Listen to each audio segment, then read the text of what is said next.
Cinema అయిన మహా Maruti talkies cinema ముచ్చట్లకు స్వాగతం. నేను మిస్టర్ బీన్. మాట సూటిగా ఉంటుంది, మ్యాటర్ క్లియర్ గా ఉంటుంది. వీడియో టాకీస్ రాజా. ఇప్పుడు మ్యాటర్ లోకి వెళదాం. 2015 సంవత్సరానికి సంబంధించి తెలుగు సినిమా ప్రియులు ఆసక్తిగా ఎదురు చూస్తున్న సినిమాల లిస్ట్ లో రుద్రమదేవి కూడా ఉంది. రుద్రమదేవి సినిమా చూసి ఆ వీర నారి చరిత్రను తెలుసుకోవాలని తెలుగు వాళ్ళందరూ ఊబిళ్ళూరుతున్నారు. కానీ సినిమాకు దర్శక నిర్మాతగా వ్యవహరిస్తున్న గుణశేఖర్కే పూర్తి నమ్మకం ఉన్నట్టు కనిపించడం లేదు సినిమాను థియేటర్లకు తీసుకురావడానికి. కాబట్టే రుద్రమదేవి సినిమాకి సంబంధించి ఎన్నో రిలీజ్ డేట్స్ ని మార్చారు ఆయన. ఇప్పటికి రీసెంట్ గా జూన్ 26న రుద్రమదేవి థియేటర్లకు వస్తుంది అని అనౌన్స్ చేశారు. కానీ ఇప్పుడు కొత్త డేట్ చెప్తున్నారు, జూలై 30 అంటున్నారు. ఆ డేట్ కైనా రుద్రమదేవి విడుదలవుతుందా అంటే పూర్తి నమ్మకంగా ఎవరూ చెప్పలేని పరిస్థితి. గుణశేఖర్ రుద్రమదేవి సినిమా కోసం నైపుణ్యం ఉన్న సాంకేతిక నిపుణుల సహకారం తీసుకున్నారు. చక్కటి కాస్టింగ్ ని సినిమాకి కుదుర్చుకున్నారు. అంతకు మించి బ్రహ్మాండమైన కథ ఆయన చేతిలో ఉంది. ఇప్పుడు మెగా అభిమానులు అందరూ కూడా కంప్లీట్ గా ఈ సినిమాకి సపోర్ట్ చేయడానికి సిద్ధంగా ఉన్నారు. ఎందుకు అనేది ప్రత్యేకంగా చెప్పుకోని అవసరం లేదు. ఈ సినిమాలో గోనగన్నారెడ్డి పాత్రలో అల్లు అర్జున్ కనిపించబోతున్నాడు. అలాగే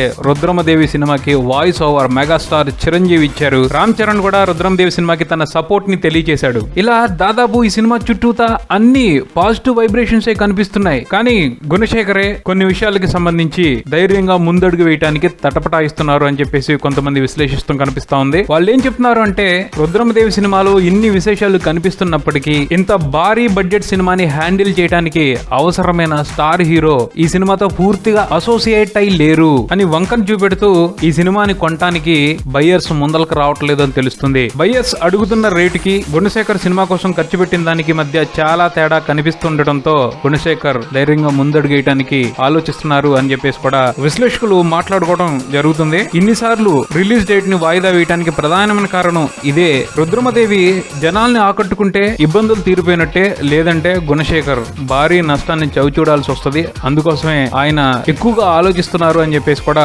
విశ్లేషణలు సాగుతున్నాయి. పోతే అనుష్క నటించిన అరుంధతి సినిమాను కూడా లాస్ట్ కే రిలీజ్ చేసి మంచి లాభాలను దక్కించుకున్నారు శ్యాంప్రసాద్ రెడ్డి గారు. సో సినిమాలో కంటెంట్ ఉంటే డబ్బుల గురించి ఆలోచించుకోవాల్సిన అవసరం లేదు. అవి ఎట్టి పరిస్థితుల్లో తిరిగి వస్తాయి. ప్రస్తుతానికైతే మెగా ఫ్యామిలీ మొత్తం ప్రచారం పరంగా రుద్రమదేవి సినిమాకి సపోర్ట్ చేయడానికి సిద్ధంగా ఉంది. మరి గుణశేఖర్ గారి ఆలోచనలు ఎలా ఉన్నాయో తెలియదు. ఆయన పూర్తిగా నమ్మకం తెచ్చుకున్న తర్వాతే ఈ సినిమాకి ఓ పక్కా రిలీజ్ డేట్ ఫిక్స్ అవుద్ది. అది ఎప్పుడో వెయిట్ చేసి చూడాలి అని చెప్పేసి విశ్లేషకులు భావిస్తున్నారు. ఇది బుల్టన్. మరో బుల్టన్ మళ్ళీ కలుద్దాం. నేను మిమ్మల్ని ఏ కాస్తైనా ఎంటర్టైన్ చేస్తున్నాను, ఏ కొంచెమైనా కరెక్ట్ ఇన్ఫర్మేషన్ ఇస్తున్నాను అనిపిస్తే feel free to subscribe and share this video with your friends. Keep watching Maruti talkies. For me mister Bean talkies Raja. Thank you.